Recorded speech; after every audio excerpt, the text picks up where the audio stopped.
ఏ బాటైనా పర్వాలేదంట, సమయంతో సాగటమే మన సింపుల్ సిద్ధాంతం.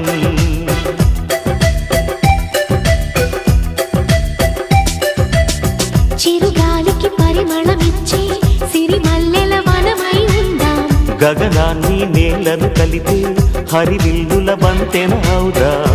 ఆనందం అంటే అర్థం మనమందా, ప్రతి పూట పాతై సాగే హుషారు సరిగమలో. ఎన్నో ఎన్నో రాగాలుండే సంగీతం కాదా, చల్లకి నవ్వుల కేరింత.